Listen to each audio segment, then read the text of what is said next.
이 시간 우리 모두가 광야길을 걷는 이스라엘 백성들의 심정으로 이 말씀을 들을 때에 한치 앞을 알 수 없는 우리 인생길 가운데 가장 선한 길로 인도하시는 주님의 사랑의 음성을 듣는 복된 시간 되시기를 주님의 이름으로 축복합니다.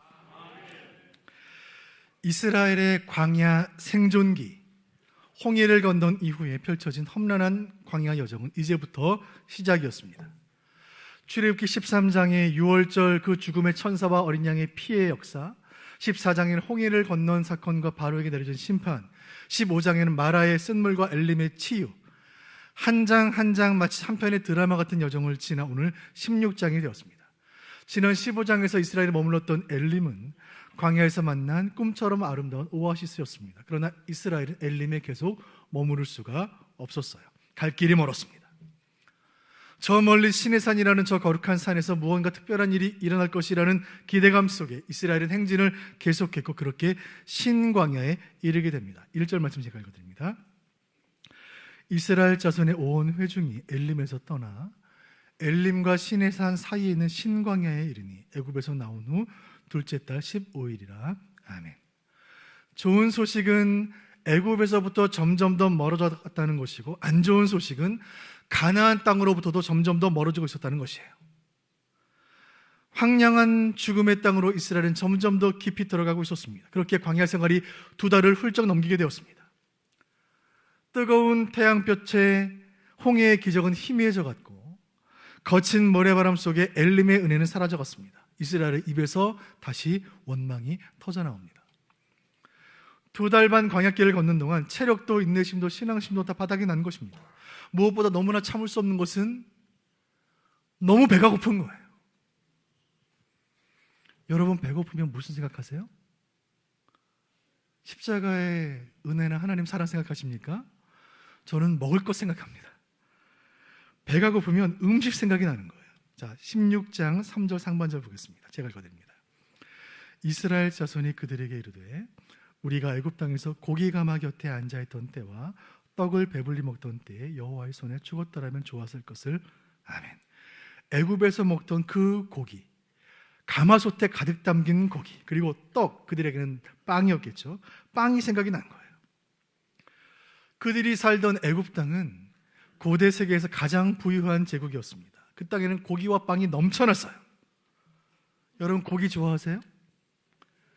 여러분, 고기가 얼마나 맛있어요? 고깃집 가서 2인분, 3인분 추가해서 시켜 먹고, 또 후식으로 공깃밥 한 그릇 다 비우고 된장찌개 다 먹고, 그리고 카페에 가면 빵은 또 얼마나 맛있어요? 고기 실컷 먹고 빵을 또 먹다 보면, 야, 하나님이 우리 몸에 고기배, 빵배를 따로 만드셨나 보다, 그런 생각을 할 때가 있는 것이죠. 이스라엘도 고기 생각, 빵 생각이 나는 거예요. 애굽에 있던 그 가마솥에 가득했던 고기, 산에 수북히 쌓였던 빵의 생각이 나는 거예요. 자, 광야길을 걸으며 고기 생각, 빵 생각하며 걷다 보니까 어떻게 되었을까요? 더 배가 고픈 거예요. 배가 더 고팠고 점점 더 서러워졌고 이제 화가 나기 시작한 것입니다. 대체 우리가 지금 여기서 무슨 고생을 하고 있는가? 애굽에서 우리를 끌고 나왔으면 최소한 우리가 애굽 땅에서 먹던 것보다 더 좋은 것을 먹여줘야 하는 것 아닌가? 왜 우리는 이 광야에서 2달이 넘도록 쫄쫄 굶어가며 이 고생을 하고 있는가? 이럴 바에 차라리 애굽 땅에서 고기 배불리 먹고 빵 배불리 먹다가 죽었으면 차라리 좋았을 텐데. 16장 3절 하반절 제가 읽어드리겠습니다. 이스라엘이 원망하는 것입니다. 너희가 이 광야로 우리를 인도하여 내어 온 회중이 줄여 죽게 하는도다. 아멘. 이 말씀을 읽으면서, 야, 이 사람들 정말 너무하네. 혀를 끌끌 차면서, 아니 겨우 배고픈 거 하나 못 참고 이렇게 하나님을 원망하는가? 여러분, 이렇게 쉽게 말할 게 아닙니다. 우리 가운데 배고픔을 견딜 수 있는 사람 아무도 없어요. 제가 인생의 지혜 한 가지 말씀을 드립니다. 배고픈 사람은 안 건드리는 게 좋습니다. 사람은 공복 상태에 제일 위험합니다. 목사님, 저는 이상하게 배가 고프면 말이 없어지고 신경이 예민해집니다. 저 이상한 건 아닌가요? 정상이십니다. 목사님, 우리 남편, 그 자상하고 좋은 남편이 밥 때만 지나면 눈빛이 돌변해요. 제 남편이 이상해요. 아닙니다. 정상인 거예요. 이 자리에 계시는 모든 남편 여러분, 아들 여러분, 다이어트 중인 엄마나 누나가 있는데 밤에 치킨을 시키는 것은 가정의 평화를 깨뜨립니다. 삼가하시길 바라요. 김홍신 작가님이 쓴 책 하루 사용 설명서라는 책이 있는데 아주 참 좋은 책인데 그중에 한 페이지 제가 읽어드리겠습니다. 2월 21일자 책이에요. 인생에 많은 것들을 경험한 이 노 작가가 쓴 인생의 귀한 교훈이 있는데 제목 겪으면 안다. 굶어보면 안다. 밥이 하늘인 걸. 목마름에 지쳐보면 안다. 물이 생명인 걸. 놀아보면 안다. 일터가 낙원인 걸. 아파보면 안다. 건강이 큰 재산인 걸. 인생에 많은 지혜가 담긴 짧은 글인데 첫 줄에서 가슴이 울컥한 거예요. 굶어보면 안다. 밥이 하나님처럼 보이는 거예요. 가장 서러운 것이 배고픔이에요. 제일 무서운 것이 배고픔이에요. 사람에게 있어 빵 문제, 밥 문제보다 더 심각하고 중요한 문제가 어디 있어요? 역사의 교훈은 무엇입니까? 인간사의 모든 문제의 출발, 모든 갈등의 원인, 모든 대립의 이유는 빵이에요.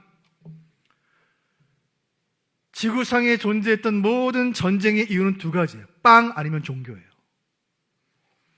배고픈 군중은 무엇으로도 막을 수 없다는 것이 역사의 교훈입니다.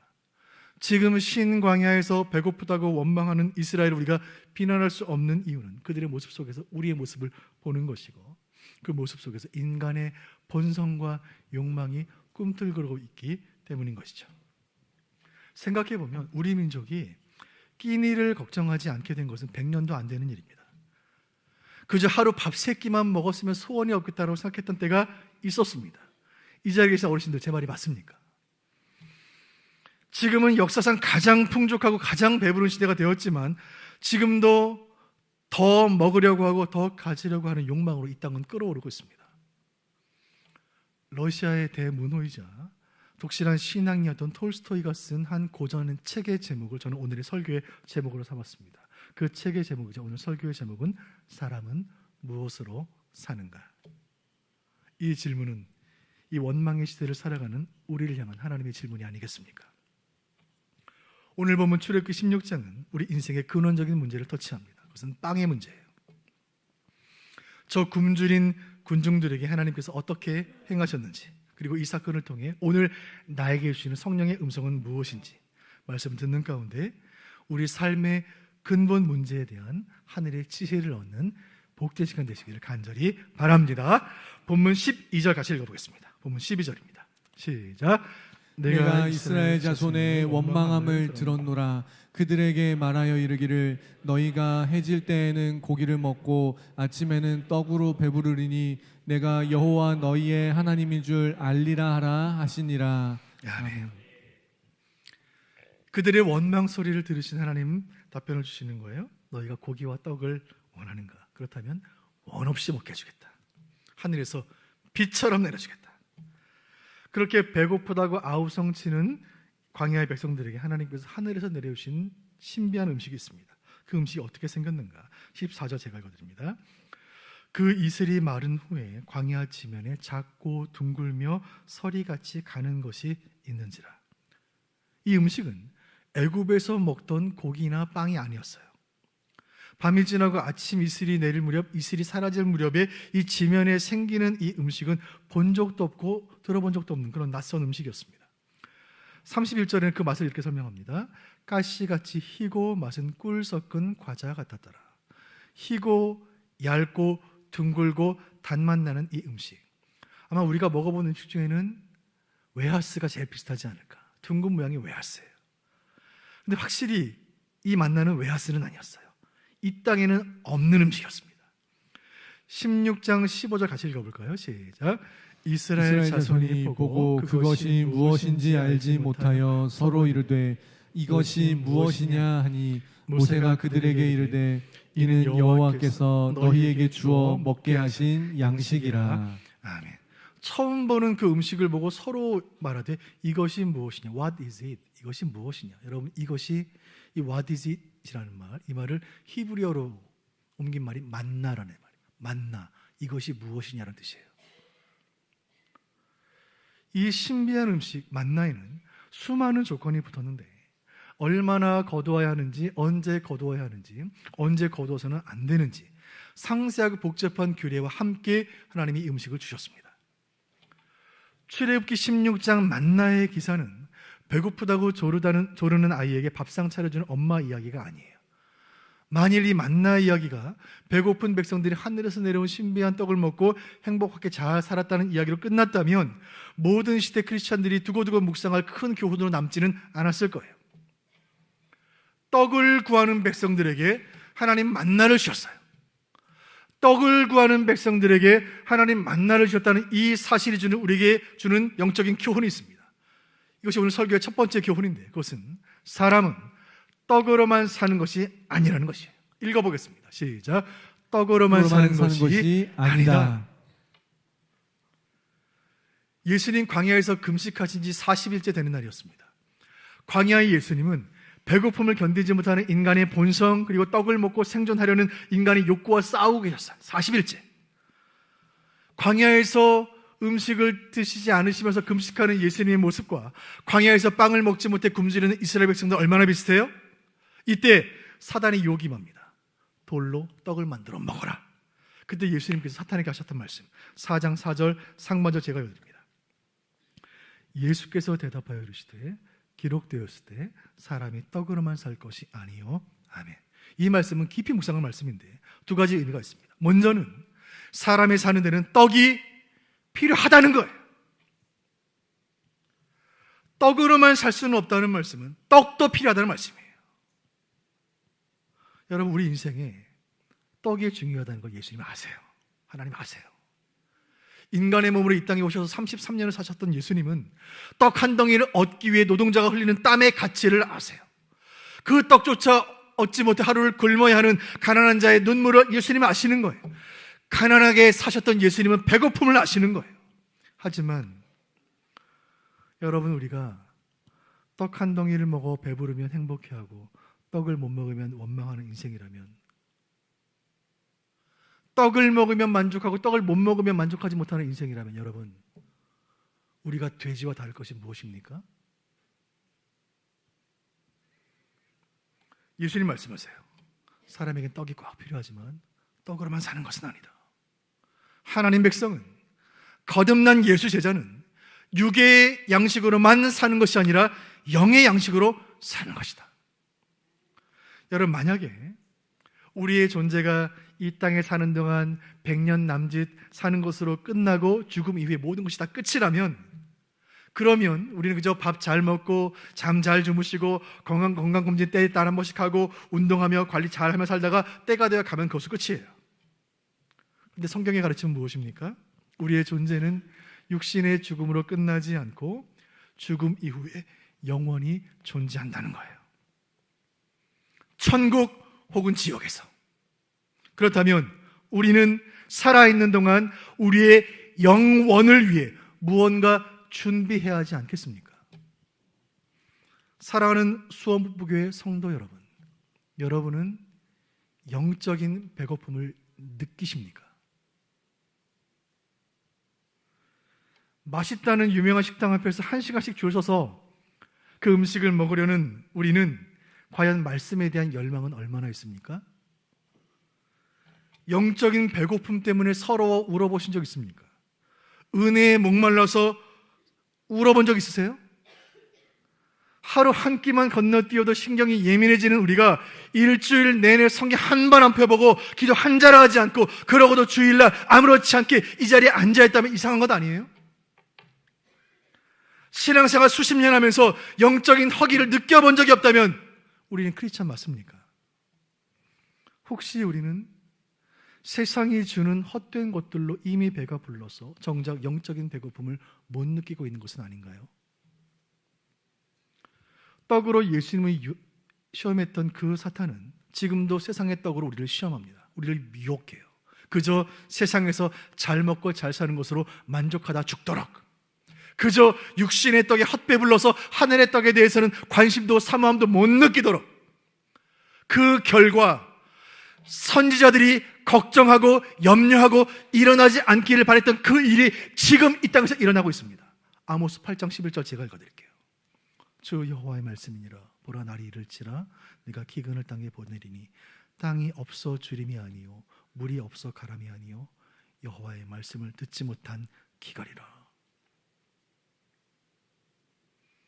너무 무섭고 너무 슬프고 너무 안타깝고 불편한 진실이 여기 있습니다. 2024년 4월 대한민국 땅에 영적인 대기근이 임했어요. 너무 잘 먹어서 병에 걸리고 너무 많이 먹어서 그 살 빼려고 또 돈을 쓰는 이 시대에, 모든 것이 지나치도록 너무나 풍족한 이 시대에 한 가지 결핍이 있으니 말씀의 기갈이. 이 시대를 정확히 표현한 말이 아모스 8장 12절입니다. 같이 읽어보겠습니다. 시작. 사람이 이 바다에서 저 바다까지 북쪽에서 동쪽까지 비틀거리며 여호와의 말씀을 구하려고 돌아다녀도 얻지 못하리니. 아멘. 그 선지자의 예언이 그대로 된 거예요. 오랜 가뭄에 마른 땅이 쩍쩍 갈라지는 것처럼 심령이 마르고 갈라져 만신창이가 되어도 영적으로 배고픈 줄도 모르고 영적으로 병든 줄도 모르고 그렇게 정신없이 살아가는 세상들 때문에 일주일 살다 보니까 어느덧 우리도 그들처럼 말라가고 있지는 않습니까? 간절히 바라는 것은 오늘 이 말씀이 잠든 우리를 흔들어 깨우는 하나님의 나팔소리가 되기를 간절히 바랍니다.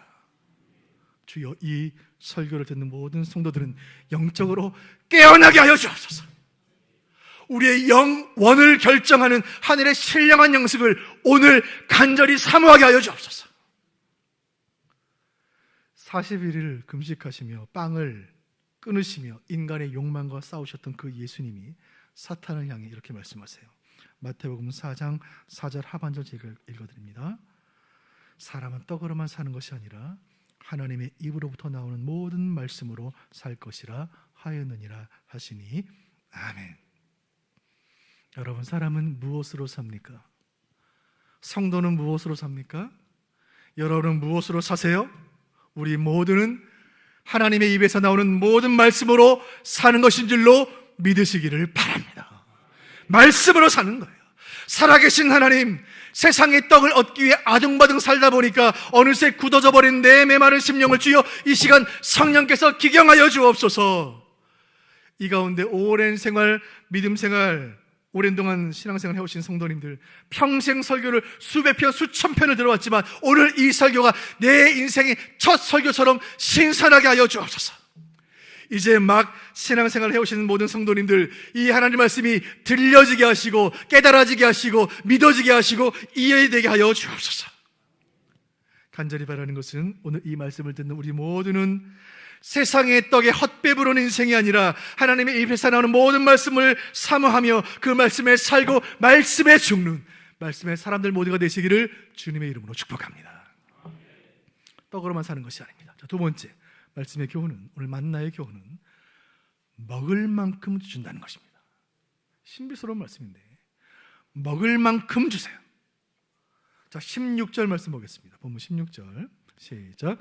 여호와께서 이같이 명령하시기를 너희 각 사람은 먹을 만큼만 이것을 거둘지니 곧 너희 사람 수여대로 한 사람의 한 오멜씩 거두되 각 사람이 그의 장막에 있는 자들을 위하여 거둘지니라 하셨느니라. 아멘. 하나님 이스라엘에게 만나를 주시면서 중요한 조건을 다시는데 먹을 만큼만 거두라는 것입니다. 그 양은 한 오멜, 구약의 한 오멜은 보리 한 묶음, 무게로 2.2kg, 딱 성인 하루치 식량이에요. 딱 하루치예요. 자, 이 하늘에서 내려온 이 양식, 이 만나는 배부르게 먹고 맛있어서 2인분 추가하고 1인분 더 추가하고 남으면 저장하고 집에 쌓아두는 그런 양식이 아니에요. 딱 그 하루 분량이에요. 하나님은 우리가 먹을 만큼만 주시는 거예요. 여러분, 하나님은 우리에게 감당할 분량만큼만 주세요. 로마서 12장 3절 말씀 같이 읽어보겠습니다. 시작. 내게 주신 은혜로 말미암아 너희 각 사람에게 말하노니 마땅히 생각할 그 이상의 생각을 품지 말고 오직 하나님께서 각 사람에게 나누어 주신 믿음의 분량대로 지혜롭게 생각하라. 이 자리에 모인 우리 모두에게는 다 믿음이 있습니다. 여러분, 믿음이 있으시죠? 근데 그 믿음은 사람마다 분량의 차이가 있어요. 자동차의 배기량이 다르듯이 사람마다 믿음의 용량이 다르고 기도의 분량이 달라요. 성도들 모두가 다 성경을 들고 다니지만 성경을 대하는 태도는 다 달라요. 어떤 성도는 성경에서 내가 인생을 살아야 할 이유를 발견하고 그 목적을 향해 불꽃처럼 살아가는 거예요. 어떤 이에게 성경은 교회 갈 때 챙기는 준비물의 하나이고 그나마도 핸드폰에 깔려있는 수많은 어플 중에 하나일 뿐이에요. 이 시간 모두가 설교를 듣고 있지만 똑같이 설교를 듣지만 받은 은혜는 다 달라요. 어떤 분은 말씀으로 이 자리에 계시는 하나님의 임재 속에서 한 주간을 살아갈 영적인 힘을 지금 공급받고 계시는 거예요. 어떤 분은 예배 후에 있을 어떤 모임 준비로 머릿속에 분주하여 어서 설교 끝나기만을 간절히 바라고 있는 거예요. 우리 각자는 주님께 받은 믿음의 용량이 다르기 때문에 우리가 한 가지 품어야 할 중요한 기도의 제목이 있습니다. 주여, 내 믿음의 용량을 키워 주옵소서. 주님, 내 믿음의 크기가 지금 이 정도인데 이대로 두지 마시고 주님 더 키워주십시오. 신앙의 연수가 더할수록 믿음의 용량 더 커지게 해주십시오. 성경을 읽을수록 그 무궁무진한 성경의 깊이 높고 신비한 진리의 세계에 눈을 더 떠가게 하여 주옵소서. 주님, 제 기도의 용량을 넓혀 주옵소서. 제가 기도할 때 내 육신의 문제를 위해, 내 직장을 위해, 자녀를 위해 내 문제를 가지고 기도를 시작하더라도 기도의 깊은 자리에 들어가 하나님과 영적인 교감 가운데 교회를 품고 민족을 품고 열방을 품고 기도하게 하여 주옵소서. 먹을 만큼만 거두라 하신 이 말씀에 대한 가장 좋은 적용이 예수님이 가르친 주기도문에 있습니다. 마태복음 6장 11절 말씀 다 같이 읽어보시죠. 예수님의 주기도문 가르침입니다. 시작. 오늘 우리에게 일용할 양식을 주시옵고. 아멘. 짧지만 강력한 기도예요. Give us today. 오늘 내가 먹을 daily bread, 오늘의 빵을 주십시오. 여러분, 이 기도 깊이 묵상하세요. 하나님 1년 내내 먹을 빵 주십시오. 10년치 주십시오. 내 노후 보장 다 해주십시오가 아니에요. 오늘 빵 주십시오. 오늘 양식을 구한다는 말은 나는 내일 또 내일의 빵을 위해 기도하겠다는 말씀이에요. 그리고 오늘 이 양식 주신 하나님이 내일도 그 양식 주실 것을 믿는다는 믿음의 결단이에요. 오늘 살아계신 하나님은 내일도 살아계신다는 것을 믿는 믿음의 선포예요. 오늘의 양식을 주십시오. 여러분, 예수님 친히 가르치신 이 기도가 저와 여러분의 기도가 되기를 간절히 바라요. 여러분, 이 기도야말로 진짜 하나님 자녀의 기도예요. 하나님을 아버지로 믿는 사람만 이 기도할 수 있어요. 아들은 엄마를 의심하지 않아요. 엄마가 오늘 밥을 차려줬는데 내일은 안 차려주면 어떡하나 걱정하는 사람은 아들이 아니에요. 그건 조카예요. 딸은 이번 달 용돈 준 아빠가 다음 달에 용돈을 안 주면 어떡하나 그 금식하며 기도하고 아빠가 용돈을 주게 하여 주옵소서. 기도하지 않아. 왜요? 당연히 줄 것을 믿는 거예요. 그게 딸이에요. 나를 사랑하시는 하늘 아버지께서 오늘은 오늘의 떡이 필요하고 내일은 내일의 떡이 필요한 것을 하나님이 다 아시니 그 자녀된 여러분의 필요를 따라, 저의 필요를 따라 맞춤형 은혜를 베푸실 줄로 믿으시기를 바랍니다. 오늘의 떡을 구하는 거예요. 세 번째, 놀라운 말씀인데 세 번째 만나의 교훈이 여기 있습니다. 후손을 위하여 간수하라는 말씀이에요. 같이 읽어보겠습니다. 시작. 후손을 위하여 간수하라. 신비한 말씀인데 여러분, 하나님이 아침마다 광야에서 만나를 내리신 이유는 광야 이스라엘이 40년 동안 굶어 죽지 않도록 먹이시는 것만이 목적이 아니었어요. 하나님 만나를 주신 진짜 목적이 여기 있습니다. 32절 같이 보겠습니다. 32절 시작. 모세가 이르되 여호와께서 이같이 명령하시기를 이것을 오멜에 채워서 너희의 대대 후손을 위하여 간수하라. 이는 내가 너희를 애굽 땅에서 인도하여 낼 때에 광야에서 너희에게 먹인 양식을 그들에게 보이기 위함이니라 하셨다 하고. 아멘. 만나를 주시면서 규례를 주시기를 만나를 오멜 항아리에 채워서 후손을 위해 간수하라는 말씀이에요. 왜요? 애굽 땅에서 인도하여 낼 때 광야에서 만나를 주셨다는 그 사실을 후손들이 알아야 되기 때문이에요. 이 말씀에 순종하여 모세는 훗날 성막을 만들 때 가장 거룩한 곳 지성소에 법궤를 만들었고 법궤 속에 만나를 담은 항아리 한 오멜을 보관합니다. 이 법궤 속에는 만나 항아리와 함께 아론의 쌍난 지팡이와 모세의 십계명 돌판이 함께 들어있어요. 세 가지가 들어있었죠. 이 만나 항아리는 하나님이 이스라엘을 광야에서 먹이셨다는 사실을 후대가 기억하게 한 역사적인 증표가 되었습니다. 자, 법궤 속에 들어간 이 만나는 어떻게 되었을까요? 500년 세월이 흘러갔습니다. 광야 40년 끝났고 이스라엘이 건국되었고 다윗을 이어 솔로몬이 왕위에 올랐고 솔로몬은 자신의 신앙의 표현으로 예루살렘 성전을 아름답게 짓고 거기에 지성소에 법궤를 두었습니다. 그 법궤 안에는 모세가 넣었던 세 가지 가운데 한 가지만 남아 있었습니다. 무엇이었겠습니까? 열왕기상 8장 9절 상반절 같이 보겠습니다. 시작. 그 궤 안에는 두 돌판 외에 아무것도 없으니. 아멘. 세 가지가 있었는데 아론의 쌍난 지팡이, 만나를 담은 항아리, 그리고 십계명을 적은 두 돌판, 셋 중에 둘은 사라지고 돌판만 남은 거예요. 여러분, 이 만나의 말씀에는 반전이 있는데 이 만나에 관한 예수님이 하신 말씀을 잘 보세요. 제가 읽어드립니다. 요한복음 6장 49절 50절입니다. 너희 조상들은 광야에서 만나를 먹어서도 죽었거니와 이는 하늘에서 내려오는 떡이니 사람으로 하여금 먹고 죽지 아니하게 하는 것이니라. 아멘. 이 요한복음 6장은 오병이어 현장인데 예수님 말씀하시길 하반절에 이는 하늘에서 내려오는 떡이니, 누굴 말씀하시는 거예요? 예수님 자신을 말씀하시는 것입니다. 내가 생명의 떡인데 나를 먹으면 죽지 않을 것이다. 그러나 너희 조상들은 광야에서 매일 만나를 먹었지만 결국 죽었다는 말씀이에요. 여러분, 만나는 광야의 양식이었지만 영원한 양식은 아니었습니다. 법궤에 소중히 보관한 만나도 결국 사라졌습니다. 사랑하는 교우 여러분, 지금 우리는 우리 인생의 근본을 다루는 중대한 질문 앞에 서 있습니다. 그렇다면 오늘 우리에게 만나는 무엇입니까? 광야 40년 매일 새벽마다 내렸던 그 만나는 오늘날, 오늘 새벽마다, 오늘 매 주일마다, 매 예배 시간마다, 매 순간마다 우리가 말씀 펼칠 때마다 우리에게 찾아오시는 하나님의 말씀인 줄로 믿으시길 바랍니다. 여러분, 만나는 무엇입니까? 만나는 우리 심령에 작용하는 성령의 힘찬 역동이요, 우리 가슴에 요동치는 하늘의 바람소리인 거예요. 우리 영혼에 스며드는 하나님의 세미한 음성이요, 지금 각 사람의 머리 위에 임하시는 성령의 불꽃이에요. 만나는 광야 같은 이 세상, 아니 광야보다 더 혹독한 이 땅에서 우리를 살리는 영의 양식입니다. 그렇다면 후손에게 만나를 간수하여 전달하라는 이 명령은 하나님 말씀을 우리 후손들에게 전하라는 주님의 음성인 줄로 믿습니다. 사랑하는 수원북부교회 교우 여러분, 이 말씀은 50년 역사를 지나고 있는 우리 교회를 향한 성령의 명령이에요. 시간이 50년이 더 흘러서 교회 역사가 100년이 되었다고 생각해 봅시다. 자, 교회 역사가 100년쯤 되었을 때 100년 된 수원북부교회, 우리의 자녀들, 후손들이 우리는 이 땅에 없을 수도 있어요. 우리 후손들이 우리 교회에 대해 무엇이라 이야기했으면 좋겠습니까? 100년 된 수원북부교회, 어떤 교회였다고 평가를 받았으면 좋겠습니까?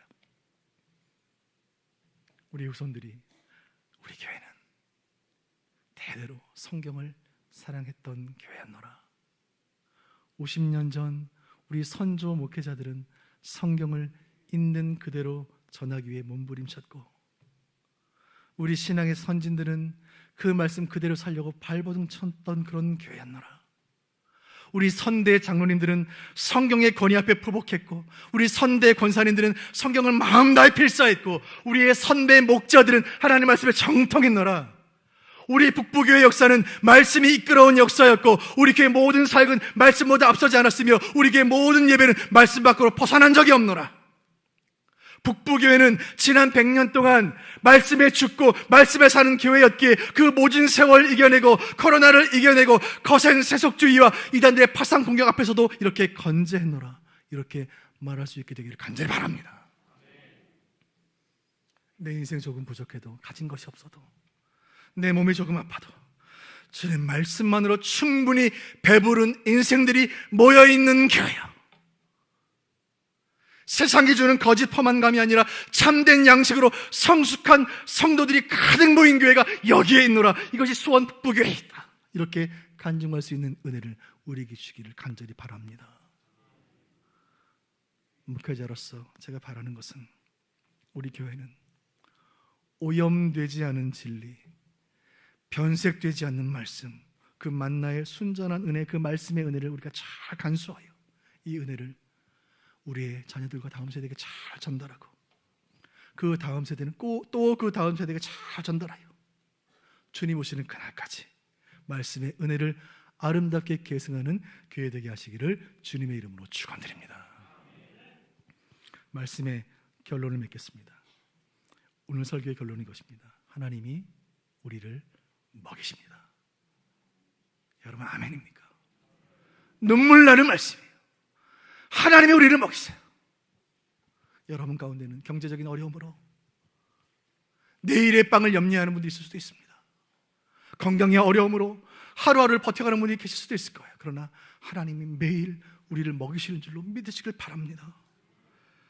하나님께서 하늘에서 신비한 양식을 내리셔서 광야에 이스라엘을 먹이셨던 그 하나님께서 우리에게 하늘로부터 그 아들을 보내셔서 우리에게 생명의 떡이 되게 하셨습니다. 예수님 말씀 읽고 설교를 마치겠습니다. 요한복음 6장 35절 제가 읽어드립니다.